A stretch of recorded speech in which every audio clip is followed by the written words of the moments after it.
Hi everybody. This is our first live lecture review for Spring 21, and I'm Jen Moffin. It's good to see you all. If you're watching this from a recording, welcome to the recording. And we're going to get started actually with a quick intro from one of our tutors for this semester. We have 3 students from fall 2020 that have signed up to tutor for the spring. One of those students is Kayla, and Kayla is going to just say hi and let you all start being familiar with her so you can attend the tutor sessions and feel really comfortable about that. So Kayla, hey. Yeah, my name is Kayla. I took this class last semester, and I had Jen and I had Liz for my lab instructor. And it was a really fun class. And I did really well. I kind of figured out like the best way to study for the class and how to best use all the resources. So I'm going to be tutoring for all of you guys who might need help with anything. So if you guys have questions about biology, you can come to me, but you can also come to me with questions about the class structure. If you just want to talk through some of the concepts with me, anything like that. I'm going to have weekly Zoom hours, but they have not been scheduled yet. So for now, I think I'm just going to drop my email in the chat before I leave the Zoom. And anyone who has questions in the first couple of weeks can email me. But then after that, I'll have weekly Zoom hours, and me and Jen will talk about that. And she'll probably let you guys know when they'll be. Is there anything else I should add to Thank you. that? Does anybody have any questions? I Thanks for think being that here, what Kate. Kayla said was spot on. What, Liz? I'm sorry. I was saying thanks to Kayla for being here today. Yeah, yeah. And I think what Kayla said about helping you with just how to take the class, that's going to be a big source of help from the tutors. You're going to have questions about the content, I'm sure, but also just questions about study skills, how to prepare for the exams, how to complete the labs correctly and make sure you get as many points as you can possibly get. That's a lot of what we're here to learn, to be honest with you, is just how to be a successful student. So definitely reach out to them for help with that as well. Cool. Thanks, Kayla. Hey, it's really good to see you. All right. So I'm going to share my screen. And I see from the chat that we have questions from the review, which is great. We can get into those questions. And I'm going to go to our course homepage right now, or I'm actually right now, I'm in week 1. I'm in the week 1 module. So does anybody have any questions about how to get to this spot? This is a spot that you all should have been able to get to so far. This is you go into the course. I'll just go back and walk us through it for anyone who is not sure, how do I get to these lecture materials? So I'm disregarding the getting started module right now, but just a reminder that by this point in this week, I expect that you have already completed and gone through everything in the getting started module, and you're working on the week 1 material, and maybe you haven't viewed all of the lecture material yet, but at least that's something that is on your mind and on your radar, and you know how to get to that. So we're going to go to the modules into week 1 lecture. And it's a lecture introduction.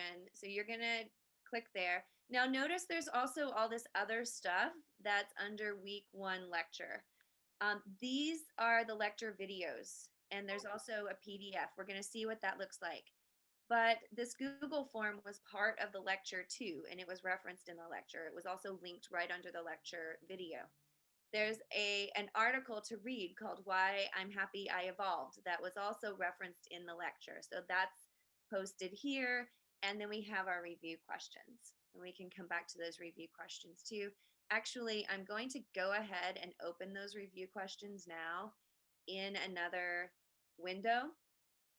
When you get to the review questions, and you might want to start your week by opening these review questions. Make sure you're signed in to your pipeline email address, because if you are not, you won't have access to these. So you're going to have to go through pipeline, make sure that you're not signed into your browser through one of your other email accounts. I know sometimes in my computer it signs me into a to my personal email, my personal Gmail, and then I don't have access to these things. So just, if you're not getting access, you should have the access if you're signed in through pipeline. And you might want to get these and kind of download them or have them open, or print them out and work on them that way by hand, if that works best for you. As you're going through the lectures, that's what a lot of people have found very useful to do, because these are the questions that I expect you to know the answers to. I expect you to have a thorough understanding of these for your exams. So that's why they're called review questions. And this live lecture review, taken collectively, the reviews from week 1, 2, 3, and 4, that's all going to be what you should focus on studying for exam 1, for example. So get these review questions, use the posted lecture material to help you get the answers to the review questions. Do not Google the review questions. Do not try to get the answers to those questions from another source. If you do that, you are probably going to get answers that are not the answers that I'm looking for, because I tailor those review questions specifically to my lectures. So they have been answered in the lecture, and they have been answered in the way that I expect you to be able to answer them as well. So if you go the route of Googling review questions, it's likely going to complicate things for you, and it might even have you studying incorrect material. So I'm telling you, the place to get the answers to those questions is in the lecture material that's posted. Let's go to that lecture material. We've got, it always takes my Canvas a little bit of time to load here. The lecture with that introduction. And just a little bit about this. These videos are generally going to be YouTube videos that are linked in this module. So you can open them, you can sometimes watch them in the module. Actually, they changed the way that Canvas works this semester. I always love it when that happens. And I'm having a hard time finding a way to completely embed my YouTube videos. I think I just needed to change one thing. So hopefully that'll be fine. But you can also open them in YouTube as well. And when you're watching them in the class, as well as with when you're watching them, you can change the settings. So you can put subtitles on. You can choose to have closed captions. So you'd want to do that in like English, for example, or other things. You've got options. You can also change the playback speed. So you can slow down the lectures, or you can speed them up depending on your personal preference with respect to that. And of course, you can watch the lectures as many times as you want, because they're just posted here. And then you can see here, there's that link to the Google form. And here you can see that I also like Hamilton. And this is the second lecture about the process of science. Now note too that down here at the bottom of these lectures, there, and sometimes it's at the top, there's a PDF that has all the lecture slides for that week. So you can download the PDF, or you can view the PDF right there in the module. And I think this is going to be helpful for when you're going back and studying the material. If there was a point where you think, I don't remember what it said on that one slide, what's that really important information that I got? So you can go back and look at these PDFs, these slides. It's not going to have everything necessarily that was in the lecture. Sometimes I do drawings, or I write things on pieces of paper and put them in the lecture. And the reason I do that is because I want you to be actively involved in drawing during the lecture. Those are not necessarily going to show up in these PDFs of the slides, but the typed text that's in the lecture, as well as those images, those will be there. So I just give you these materials to kind of help make sure that you can stay up to speed on the lecture material. One more tip for taking notes during lectures is, if you're watching the lecture video, and you're taking notes, you might want to periodically make a note in your lecture notes about what time it is in the video.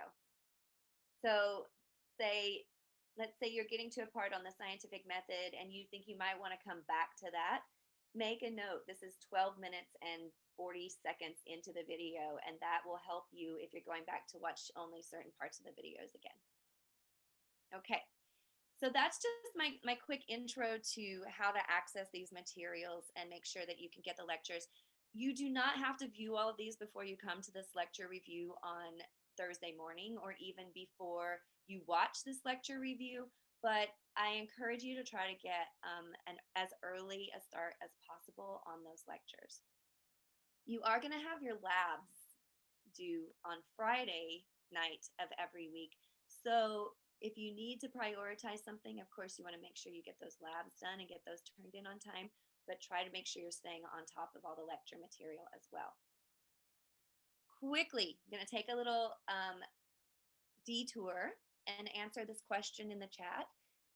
For the lab that's due tomorrow, do we just have to fill out all the boxes after we make a copy, or is part of it for next week? Okay, good question. And this, your lab instructors later today, Liz or me, can also help clarify this. For week 1 lab, everything that is part of that Google Doc, you need to complete this week.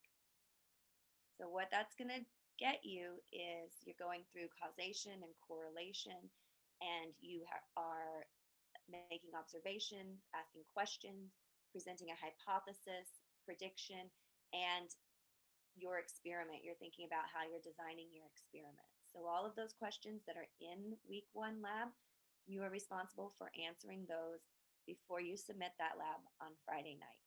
The thing that you do not need to do this week is you don't need to actually conduct the experiment this week. That's not until next week. You don't have to analyze the results because you won't have any results. Those are part of week 2 lab. So I hope that answers your question. And we also have a note that we have a few questions from the review guide. Okay, cool. And I'm going to get to the review guide in just a couple of minutes. I wanted to share with you all, are there any other questions right now about what I've just gone over? I do have a question.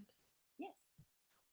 We have to turn in the review questions. Yes, thank you for that question. I'm sure there were a number of people wondering that. The question is, do you turn in the review questions? And you do not. And I do not grade the review questions, and you don't get any points for answering the review questions. And just to give you some context for that, what I used to do with this class was just post a review sheet at the beginning of week 4, for example. I would post a review sheet that was, here's your review sheet for exam 1, and it would have all of these questions on it. So you go back into your notes and get all the answers to the questions and use that to study. And the benefit that you get from completing that review sheet is that is how you're going to study for the exam and do well on the exam. The difference here is that I'm doing this week by week. So now instead of one big review sheet, you have weekly review questions. And those weekly review questions taken together from week 1, week 2, week 3, and week 4, for example, that is essentially your review sheet for the first exam. So if you keep up with all of those and you have the correct answers, then when it comes time to studying for the exam, you just need to go through and make sure you can remember the answers to those questions and that you really understand them and that you can answer questions about them without using your notes, because we don't use any notes or outside materials on the exams. And since the other question, since week 1 and week 2 work together, so the question, I think there's a question about, Alyssa, are you talking about lab? Yes. So week 1 and week 2, actually there are 2 separate Word docs for week 1 and week 2. You don't have week 2's lab yet. you will be getting access to week 2's lab by Saturday morning, and that's going to show you what you need to do to write about how your experiment went and present the data from your experiment and so forth.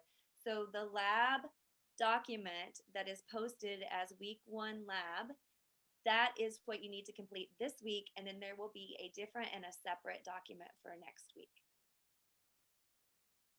That will Okay, take thank you. completing the experiment and presenting the results and interpreting the results. Okay, good.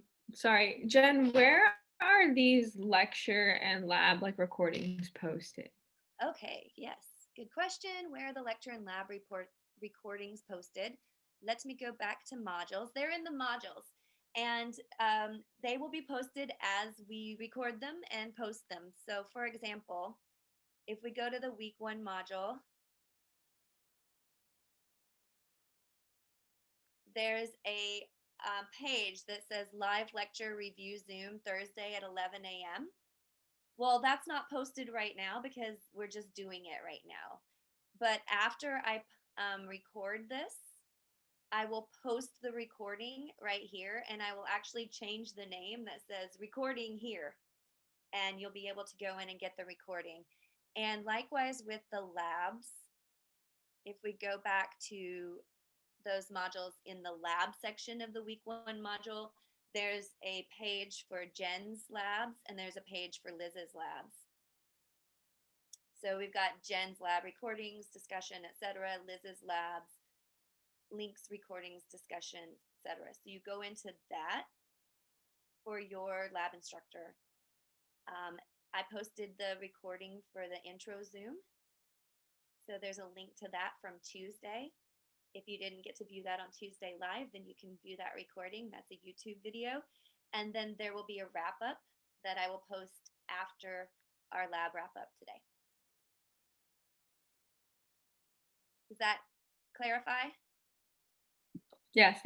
Okay, so just, I don't know exactly when I'll get to them because sometimes I have a meeting right after the recording or the Zoom session, and it takes me a few hours to get because there are multiple steps involved in uploading these videos. Like you have to wait for Zoom to process them, which takes sometimes hours, and then upload them to YouTube, which can take a while. So it's variable, but look for that by that evening. I have a quick question. Yeah. Okay, so for the when you were on the week 1 lecture recording, so just to clarify, so we're watching both of those videos just on our free time, and then this time in this review is this review kind of just to go over questions that we didn't understand, or is this going over the lecture again, or what is this kind of review? This review is both of those things. It's kind of like a review session. And again, instead of having one review session just before the exam, I'm hosting these weekly review sessions so that we can keep up on the material, ask any questions based, maybe you're filling out the review questions and you're not sure how you should answer it. So this is where we just go back over that. I am not going to introduce new material during these live lecture reviews. Okay. It's more of a group session to help us all understand the material better and to prepare for the exam. All right, awesome. Thank you. Okay.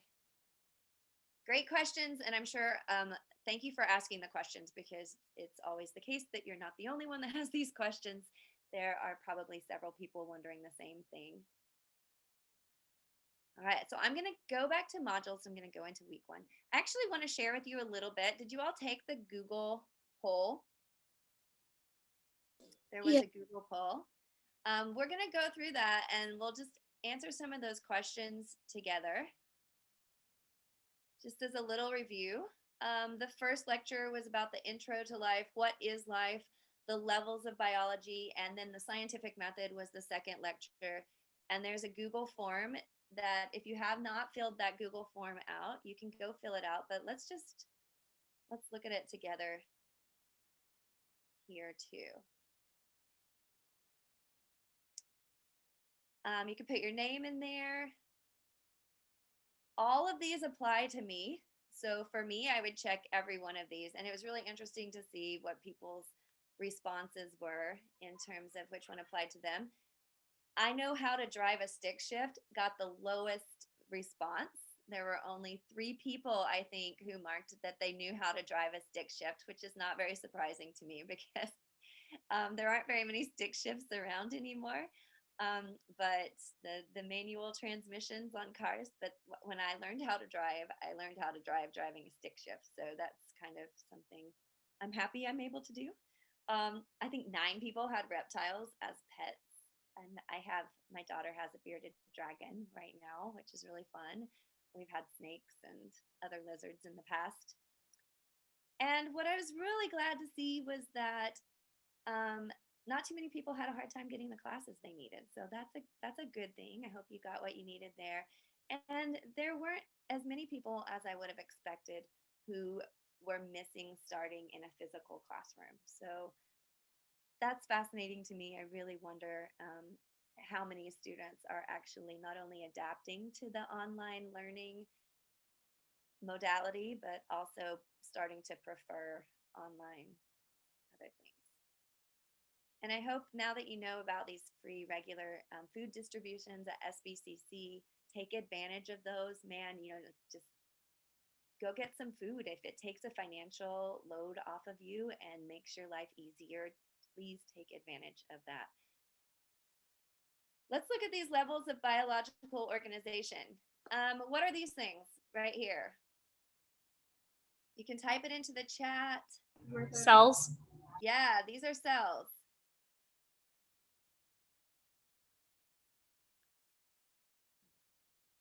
Okay, so these are cells. Does anybody know what cells these are? Cheek cells. They are. These are human cheek cells. They've been stained blue. You can see the nucleus in each of these cheek cells. It's a dark part inside the cell. So that's a cell. What about this? This is a human heart. A human heart is I would love to see some things in the chat too. So take this opportunity to kind of move your body, put some things in the chat. What is the human heart? Okay, yeah, that's an organ. Good. So it's an organ.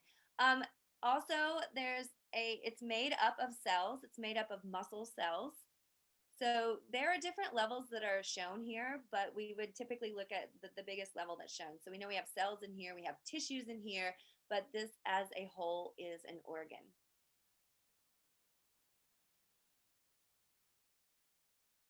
Just to remind you, the cell is the basic unit of life, right? Groups of cells work together to make up tissues. Groups of tissues make up organs. Groups of organs make up organ systems. Groups of organ systems make up an organism. So an organism is an individual living thing. And yes, from the chat, you guys all got that one right. This penguin is an individual living thing. This is an organism. And it's important that we get these terms right right at the start of the semester, because it's just simple vocabulary for biology. When I say an organism, this is what I'm referring to, right? An individual living thing. What about a group of living things that are all the same species in the same place at the same time, like this group of emperor penguins? Yes, if they are all the species and they're in the same species in the same place at the same time, that's a population. All right. So you can see how we're going up in the hierarchy to our broader levels here. What if we have something like, this is Ledbetter Beach. If you live in Santa Barbara, you might recognize this. It's right down the cliff, down the hill from Santa Barbara City College. When I look at this, I see the sky, I see the clouds, I see the picnic tables, I see the grass, I see the palm trees. I know that there are seagulls there. I know that there are microorganisms. So all of these things together, the living plus the non-living is also called abiotic. Great, that makes up the ecosystem. And I want you to always keep in mind that an ecosystem doesn't have to be something that's big and grandiose. Like, it doesn't have to be the rainforest, right? It can be just something like this. Ledbetter Beach is an ecosystem. You can have an ecosystem inside a terrarium at your house. You can have ecosystems on a number of different scales. But it's all the living components as well as the non-living. And then what about DNA? This is not an actual picture of DNA, but this is a drawing of that. DNA is a molecule. Yes, it's a macromolecule, which is a big molecule made up of lots of little parts. And yeah, it's got these A's, G's, T's, and C's. We're going to learn a lot more about that later in the semester. So we've got a molecule. A molecule itself is not living, right? But all living things are made up of molecules. So the cell's the basic unit of life, but cells are made of molecules. So we are built on chemistry. Chemistry is what makes us, and there are features of life that distinguish us from non-living things. What if we look at the different species of chaparral plants? So plants is a key word here. This is the chaparral environment. The plants in this environment make up what? Different species, right? So they're all different species of plants living together, but it's all these living things. That would be the plant community. And even broader speaking, the chaparral community does include all of the living things. So it does include animals, bacteria, protists, and so forth. I feel like for that one, the form I said ecosystem.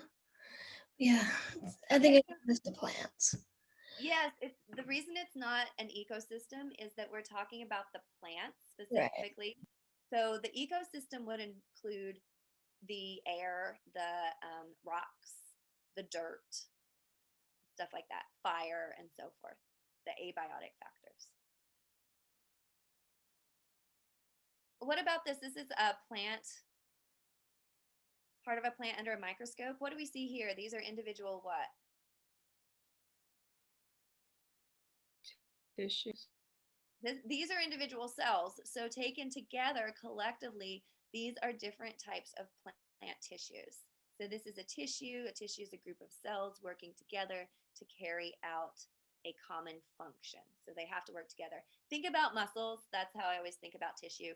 You can't have one little muscle cell that's just contracting, contracting, contracting. That's not going to move your arm for you. You've got to have a group of muscle cells that are all coordinated, working together to produce that movement, and that is muscle tissue. Okay, we got this, the stomach, intestine. So really, if we look at this picture as a whole, what is this whole thing? You know, this whole thing is an organism, but you can look inside and there are various organ systems. And the stomach and the intestine are part of the same organ system, right? And what is that system? You don't have to know this, but do you know what that system is? The stomach and the intestine.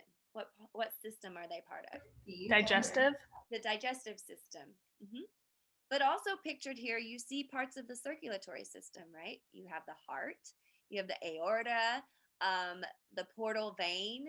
You've got parts of the circulatory system here as well. So we have multiple different organ systems pictured, and one of them is the digestive system. In a tide pool, all of these things, the animals, the algae, the bacteria. Now, the key question here is, are algae and bacteria organisms? Are they living things? Yes, they are. Right. So algae are single-celled organisms. Bacteria are also single-celled organisms. They differ in some key respects. We'll cover that next week, but they are living things. So in this tide pool, we call this a tide pool community. The community is all of these organisms that live in this tide pool. And we could extend that to an ecosystem as well if we also are thinking about the water, the rock that they're attached to, and so forth. So this is a community if we're talking about the organisms. And this big old thing, our Earth, what is that an example of? That is a biosphere. That is the biggest level. A biosphere is defined as all of the areas, any area that supports life. Earth is a biosphere. We're not going to study things at that level. That's just too much to think about. But are there any other biospheres that we know of? Nope, not that we know of. So discover one and you'll win that Nobel Prize and invite me to the ceremony because that would be really cool. All right, do you all have any questions about that? Just a little simple overview to get us started thinking about this vocabulary. Most people did really well. The ones where there were the most issues in the class data as a whole were kind of distinguishing a community from an ecosystem, like only focusing on the living and not the living versus the living plus the non-living. So just keep in mind that just read the questions carefully always so you can think about, okay, is this living only or is this both? Is this a community? Is this an ecosystem? So forth.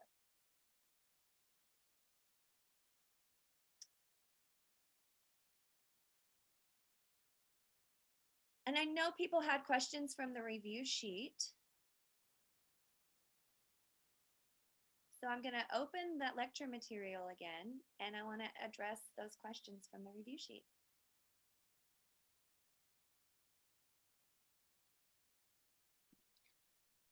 Okay, I had a few questions on the review sheet. So while you're pulling it up, I'm just gonna kind of ask them. So number 2 was asking about the features that unify life on Earth, and there's like those 7 or 8, like depending on if you group like homeostasis with internal regulation. But I was wondering like what qualifies as non-living? Does it like if it's missing all of them or if it's missing only one of those things? Oh my goodness. Okay, great question. So what qualifies as non-living? We have these features that unify life. Do living things need to meet all of these criteria? What do you think? Yes. They do. Yeah. Yes. That's this list is something that we can use to figure out and answer this question, is it alive? Okay. So look at this list. One thing that I kind of like to think about sometimes is a storm or a storm system. Right? If we're in hurricane season or even tornadoes, does a storm have order and complexity? Yeah, it does, right? Does the storm respond to the environment? It certainly does. It's affected by things like temperature and wind and so forth. And sometimes it produces those, but it's also affected by the environment. Is a storm capable of reproducing? Well, in some ways, but not with respect to having DNA, right? Does it grow and develop? It does grow and develop, but it doesn't have DNA, and DNA does not guide that growth and development. It doesn't evolve in the way that we define biological evolution and adaptation. So you can apply some of these conditions to things that are not living, but a living thing will meet all of these criteria. And at a very basic and fundamental level, every single living thing, life as we know it, I'm going to say life as we know it because this is life on Earth that we're talking about here. Everything that's alive on Earth has DNA and RNA. If we find life on another planet and that life is completely unrelated to ours and it just spontaneously arose on a different planet, is it likely to have DNA? I don't think so, right? It needs to have some molecule that is able to be easily replicated and maybe be passed on in some kind of hereditary mechanism, probably. But I mean, life on another planet might be very different from life here. But with respect to what we know about life and life on Earth, there are some key things that are going to be true of living things that are not true of non-living things. Does that help with that question? Does anybody have any questions about these criteria? Oh my gosh, yes. So Holden, thank you for asking this question. And I think your textbook separates internal regulation and homeostasis. I typically do not when I'm thinking about them. So the question that's in the chat is what differentiates internal regulation and homeostasis? And you really can combine those two and think of them together as being a sort of the same idea. Homeostasis is a state of being. And we sometimes think of it as being completely steady, but actually it's steady within a range, right? So it's sort of like a dynamic equilibrium that you need to stay within a certain range as an organism in order to still be able to live. Think of it from our perspective as humans. We have to have a certain amount of water in our body. We need to have proper ion balance, like salt balance. And our urinary system, our excretory system, helps us maintain that state, right? That homeostasis. Our temperature needs to be maintained at about 98.6, but your temperature is not always exactly 98.6, right? It goes up and down a little bit, but we maintain it within this range, and that range, that's that homeostasis. Internal regulation is the processes and the mechanisms that are in place to help maintain homeostasis. So, if we're getting cold, if our body's getting cold, our metabolism is going to have to jack up. So we're going to start breaking down more molecules in our body, because if we break things down, that increases the metabolism and that releases heat, and it helps get our body back to that temperature that we need it to be. So that increase in metabolism is internal regulation. Getting to that steady state is homeostasis. So really good question. You can combine those in your thinking if you want, but it's more like internal regulation is the mechanism to achieving homeostasis, which is a little bit of a dynamic equilibrium, but it's keeping within a certain range in which we need to be in order to be healthy and to live.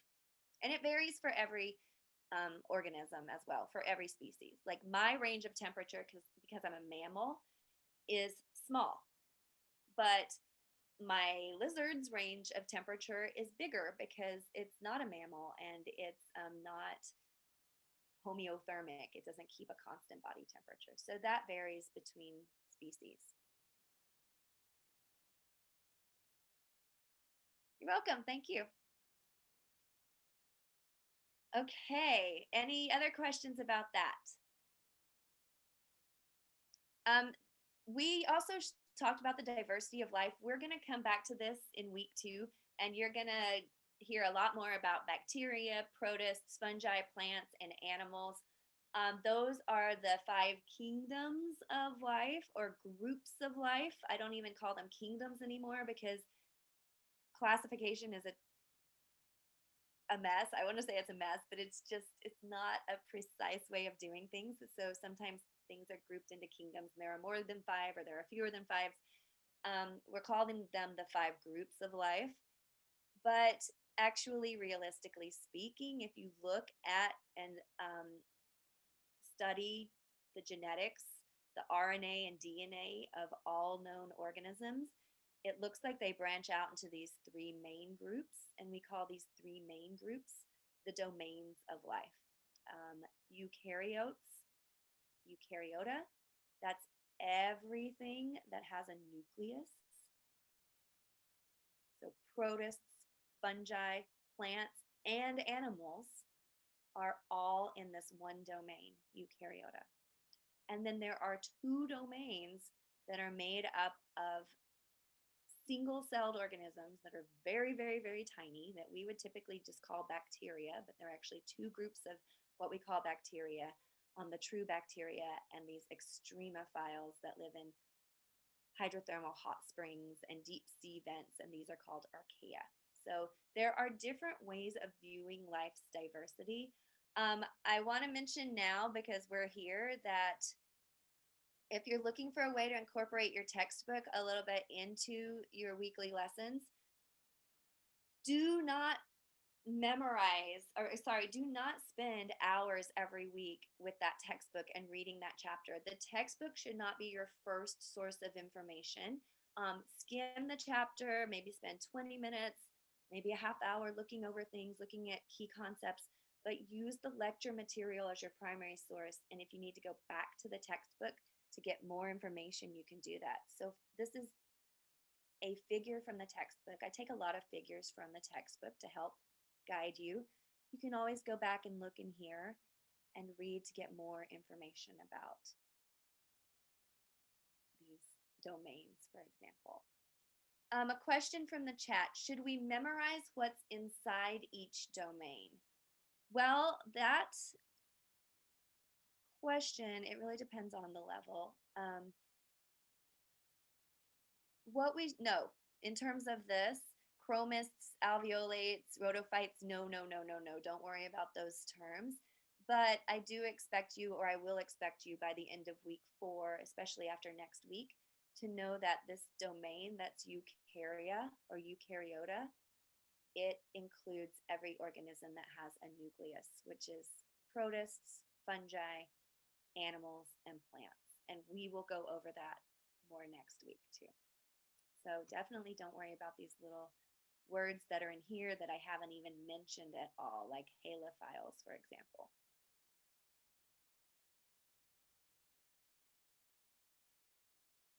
Charles Darwin, we're going to talk a lot about him. And at some point before next week, just please read that article, Why I'm Happy I Evolved.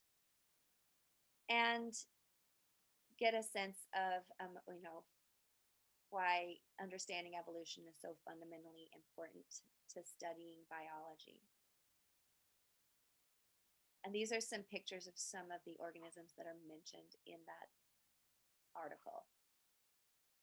Does anybody have any questions about the scientific method? We have a few minutes left here. The scientific method is something that we're going over in lab this week, so we're going to keep getting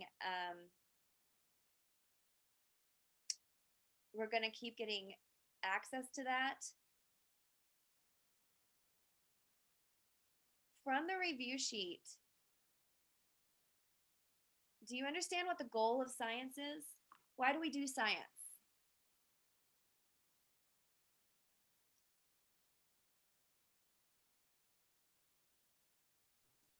Was it to find answers to like the natural world?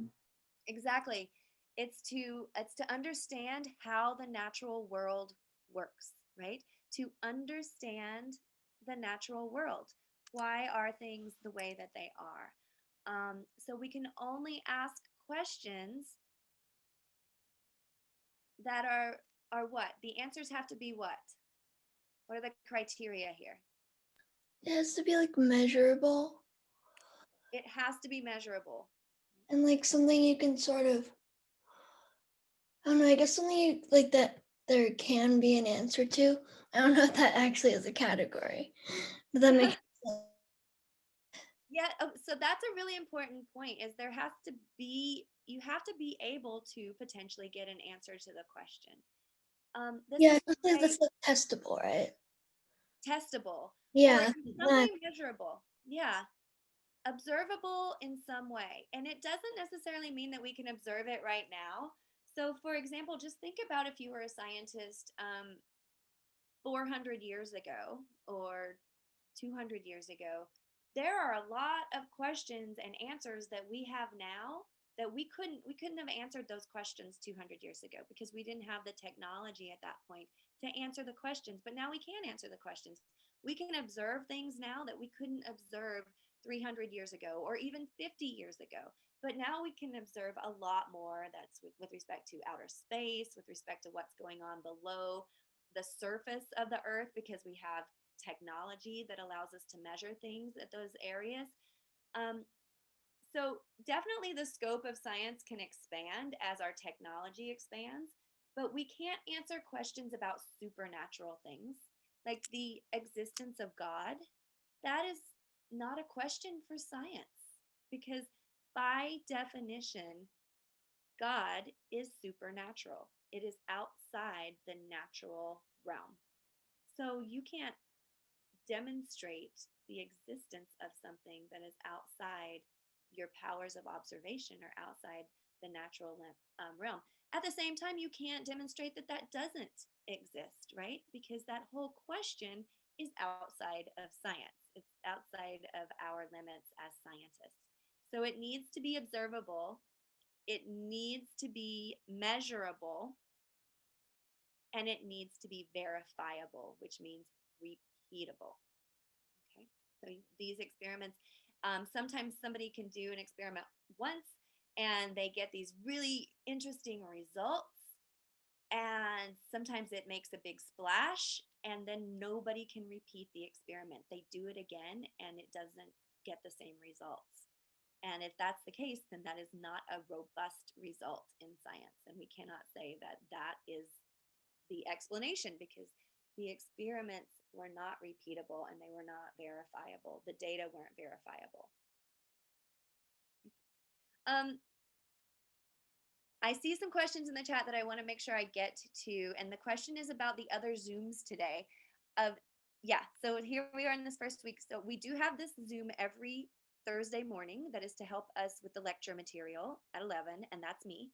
And then this afternoon at 2, I have a lab wrap-up Zoom for my lab sections, which are CRN, I'm going to get these numbers straight, 59698, and I think mine is 61420, and the other CRNs, the 5971, I think, as well as one that ends in 688, those are Liz's. And so be sure you know what your CRN is. And this is so confusing to people because at the top of the Canvas page, everybody's Canvas page says 59698. But there are 4 different sections and they all have different section numbers. And the reason everybody's Canvas page says 59698, and believe me, I would delete that if I possibly could, is because I clumped everything together under one shell and it assigned that number to everybody. So the thing that you need to do is click on people. I'm not going to do it because I don't want to show everybody to everybody else. But if you click people, it will show you and you can see what your section number is. It will show your section number there. And another way to tell is that I sent an announcement on Tuesday about my lab intro. I only sent it to the people in my 2 lab sections. Liz sent an announcement to the folks in her 2 lab sections. So if you got the announcement from me, you're in my sections. If you got it from Liz, you're in Liz's sections. So I hope that helps.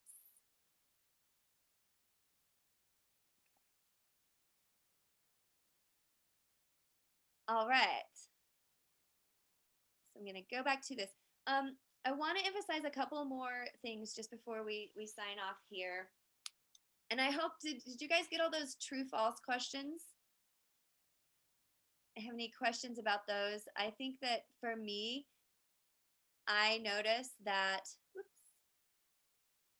with those true false questions that were in the lecture about science, those are some hangups that a lot of people have about how science works. So make sure you see those true false questions. Does all science have to be the scientific method?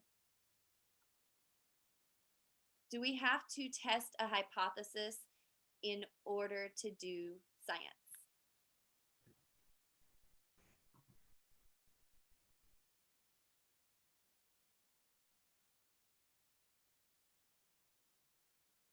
Okay, I see a couple of answers here. No, we do not have to test a hypothesis in order to do science. It can just be observational. So in the lectures, I talked about the experiments that I did as a graduate student, and I took you through the process of science for me and how I made observations, asked the question, came up with a hypothesis, tested that hypothesis, and so forth. That's one way to do science. But since then I've done a different project with a student at SBCC. Her name's Dylan Oddie, And Dylan and I did a local spider diversity project. And our question was, what spiders are found in Santa Barbara and how are they associated with different habitat types? And we sampled different habitats for spiders at different times of the year and collected data on what was there. We did not set up an experiment. We didn't manipulate anything. We didn't control. I mean, we controlled by looking at different habitats. We looked at different times of the year, but we didn't have a hypothesis, right? We just wanted to see what was there and document what was there. And that is science as well. So the Human Genome Project, which is just mapping out the chromosomes in our cells, what do those genes code for?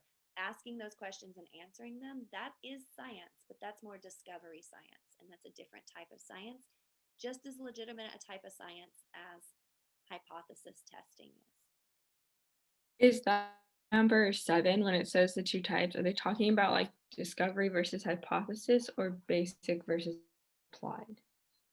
Okay, yeah.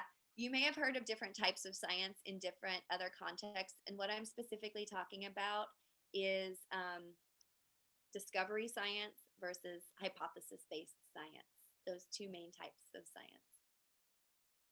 I know some of you think, well, I know there are physical sciences and life sciences, which is also two different areas of science, like physical sciences, physics and chemistry, engineering, and so forth, but life science is biology.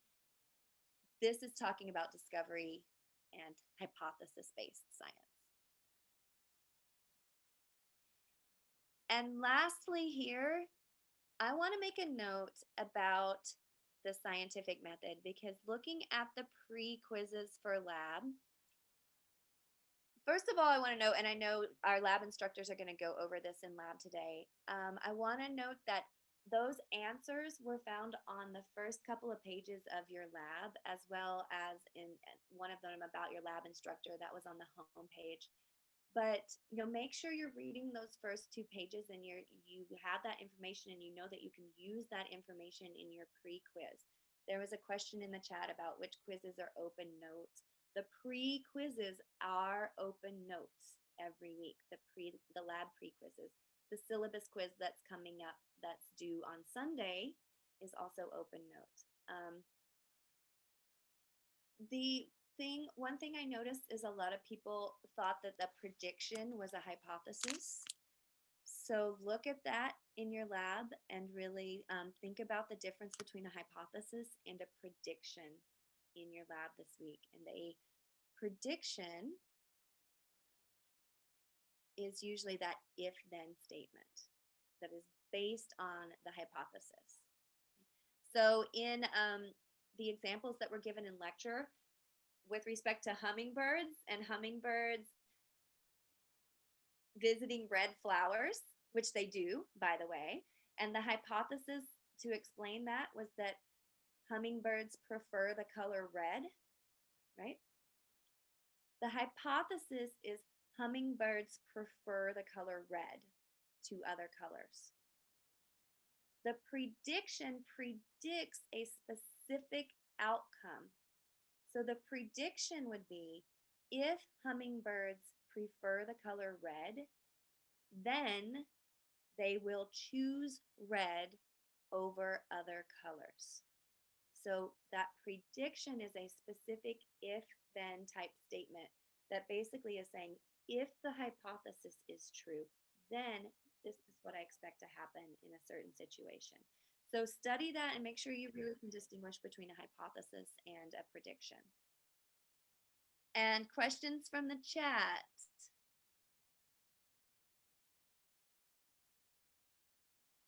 The pre-quizzes are not proctored, just the lab post-quizzes are proctored. The pre-quizzes are not proctored and they are open notes. And you can look at your labs. You can look at any materials that you have, any notes to help you get the answers to those questions. I really, really want everybody and expect everybody to score 100% on those. So yeah. And then you need to study for the post-lab quizzes, the lab post-quizzes, because they are going to be proctored. You do not have one this week. Your first one is next week. We'll get you all set up in Proctorio. in the days before that, so you're comfortable with that. Those are proctored and they are closed note, the post quizzes. Yeah. Yeah, go ahead. Jennifer, are we required to hand in the biological quiz list, in the left one of this, of this page? Excuse me, the which one?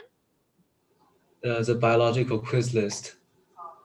The biology quiz list. Sorry, yeah, the not the review list, but the quiz list you've shown to us.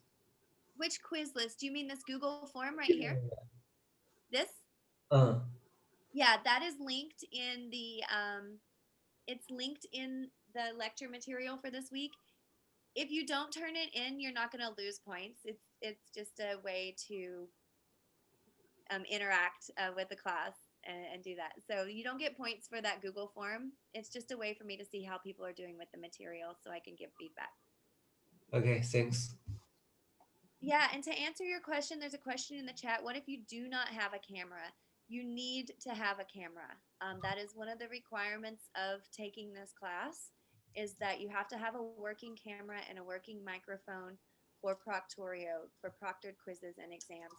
Nobody is going to see that recording. The folks at Proctorio do not watch. There are not people watching those recordings. They have a basic algorithm that might give me an alert if there are extra keystrokes or you aren't allowed to access other tabs, for example. There are only 3 people who might watch those recordings: me, Liz, and Chelsea, who works in the bio department and helps me with my classes. So don't worry about, I don't want you to think that complete strangers are out there watching these recordings, but the recordings are very, very important for proctoring the exams. And I see that if you're not in Santa Barbara, if you're not in Santa Barbara and you don't have access to the Chromebook pickup, I encourage you to reach out to the library. Send the library a message where they have the Chromebook distribution sites and ask if there's any way that you can rent a Chromebook or get a Chromebook, if they have any other mechanism for that. If not, you might need to look into how you can get a camera. Now, most laptops have a camera built into them. That's typically standard. If you have a desktop, it might not have that. So if you don't have a camera, let's maybe set up a meeting to talk with me, and we'll try to figure out how to work that out and get you access to a camera, because that is an important part of the quizzes and the exams. And a question about the quizzes: are they multiple choice or short answer?